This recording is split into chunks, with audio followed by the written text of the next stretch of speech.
Welcome to Democracy Now!, democracynow.org, the War and Peace Report. I'm Amy Goodman.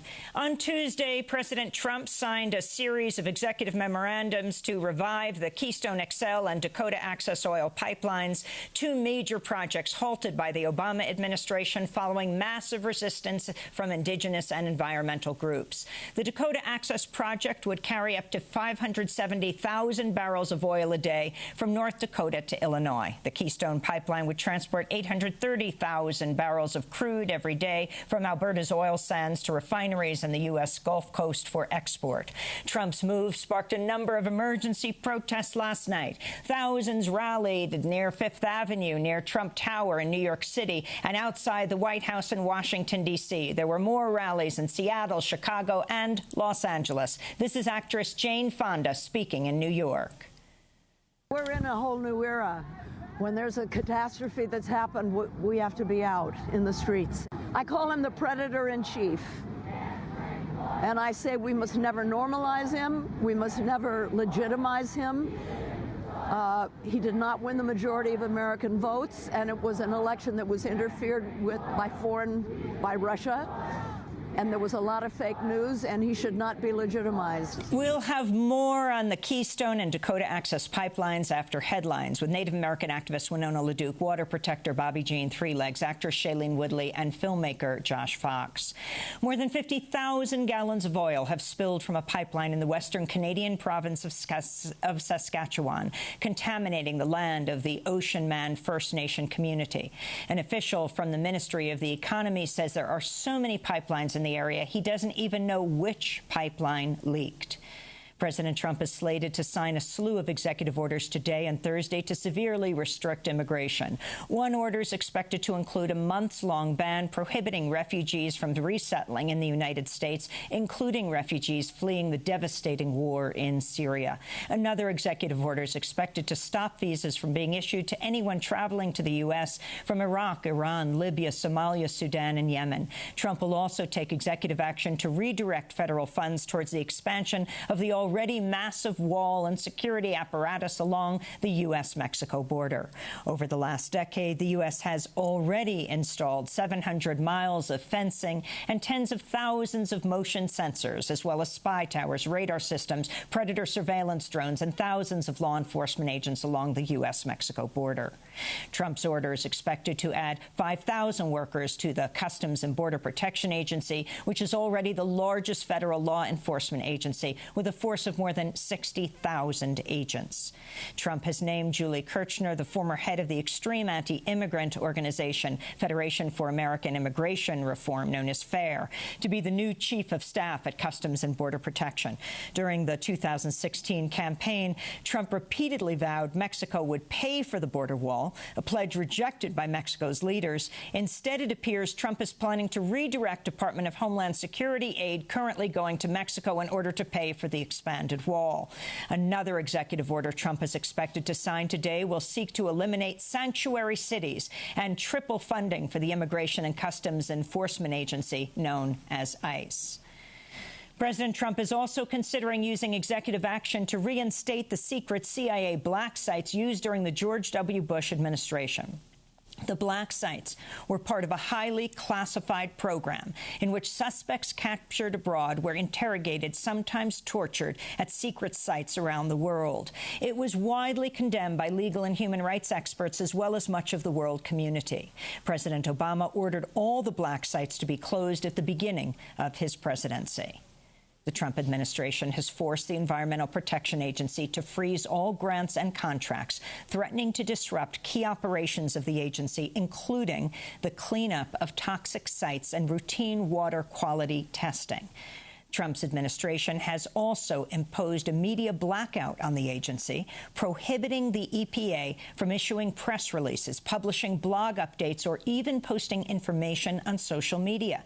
As the news of the EPA media blackout broke Tuesday, the Twitter account for the Badlands National Park in South Dakota, part of the U.S. National Park Service, went rogue, publishing a series of tweets about climate change, including one that read, quote, "Today, the amount of carbon dioxide in the atmosphere is higher than at any time in the last 650,000 years.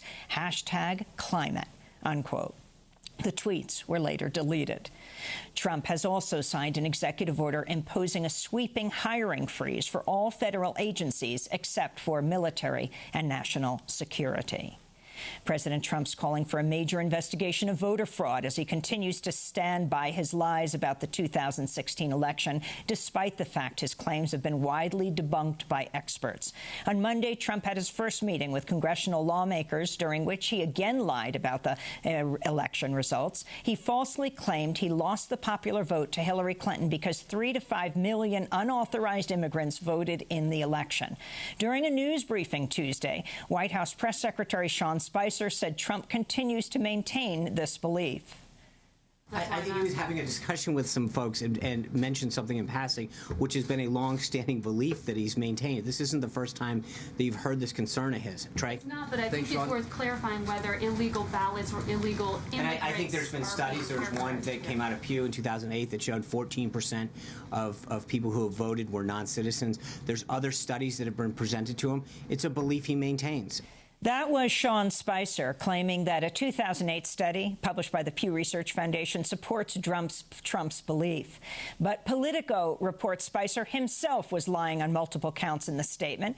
According to Politico, there's no 2008 Pew study saying any such thing. There's another study published in 2014 and since widely debunked that mistakenly claimed 14% of non-citizens said they were registered to vote in 2008 and 2010.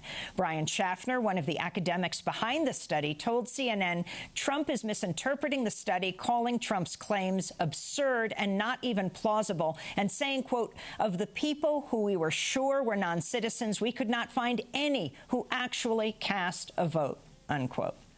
In news from Trump's cabinet nominations, the Senate has confirmed South Carolina Governor Nikki Haley to be the U.S. ambassador to the United Nations after a 96-4 vote. The Senate Banking Committee has approved neurosurgeon Ben Carson to be the next Secretary of the Department of Housing and Urban Development, known as HUD. His nomination still has to go before the full Senate.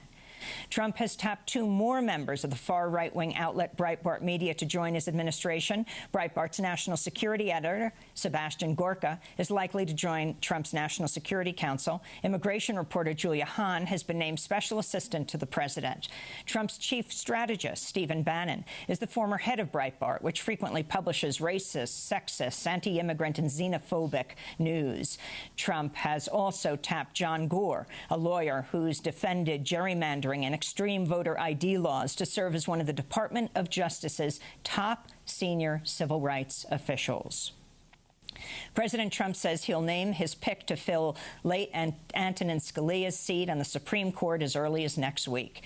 2 contenders for the seat have emerged, Judge William Pryor Jr. and Neil Gorsuch. Pryor's a fierce opponent of abortion who's called Roe v. Wade the, quote, worst abomination of constitutional law in our history, unquote. He also opposes LGBT rights and has backed an anti-sodomy law in Texas. Donald Trump is threatening federal intervention in Chicago to address shootings and gun violence. In a tweet Tuesday night that made reference to his inaugural address, Trump wrote, quote, if Chicago doesn't fix the horrible carnage going on, 228 shootings in 2017 with 42 killings, up 24% from 2016, I'll send in the feds, unquote. A new lawsuit's accusing President Trump of violating the U.S. Constitution's emoluments clause, which prohibits people holding federal office from accepting payments from foreign governments. The lawsuit, filed by the group Citizens for Responsibility and Ethics, or CREW, also argues Trump is violating this clause by continuing to operate his hotels and businesses. The Justice Department will defend Trump against the lawsuit, meaning taxpayers will be funding his defense. The Israeli government's approved the construction of a massive wave of new Jewish-only settlements in the Israeli-occupied West Bank and in East Jerusalem. More than 500 housing units have been approved for East Jerusalem and more than 2,500 units for the occupied West Bank. The settlements are illegal under international law. The Committee to Protect Journalists is calling on Washington, D.C. to drop charges against journalists who were arrested and charged with felonies after reporting on the Disrupt J20 actions during Trump's inauguration on Friday. At least 6 journalists were arrested during the actions, including a reporter with RT America, as well as freelance journalist Aaron Cantu and live streamer Matt Hoppard. And the Oscar nominations have been announced. 4 out of the 5 films nominated for Best Documentary were made by black filmmakers, including Ava DuVernay, whose documentary about mass incarceration and race is titled 13th. Other nominated documentaries include I Am Not Your Negro, Fire at Sea, O.J., Made in America, and Life Animated, directed by Roger Ross Williams, about a young autistic man named Owen Susskind who learns to communicate through Disney movies. Last year here at the Sundance Film Festival in Park City, Utah, I interviewed Owen and his father, the Pulitzer Prize-winning journalist Ron Susskind. Why do you love Dumbo? What's it really about deep down? What's the big finding your inner hero? What does Timothy say to Dumbo that's so powerful to help him fulfill his destiny? Don't worry, Dumbo. Don't worry, Dumbo. We'll get you to fly. Then the crows say, all you need is ecology, psychology. In there, right, boys? You want to make the elephant fly, don't you? Well, then use the magic feather. The magic feather? Yeah, I got you. Dumbo, have I got it? The magic feather. Now you can fly. To see our full interview with Owen Susskind, his father Ron, and Life Animated director Roger Ross Williams, as well as our interview with Ava DuVernay, whose documentary 13th has been nominated for an Oscar, go to democracynow.org. And those are some of the headlines. This is Democracy Now!, democracynow.org, The War and Peace Report. I'm Amy Goodman.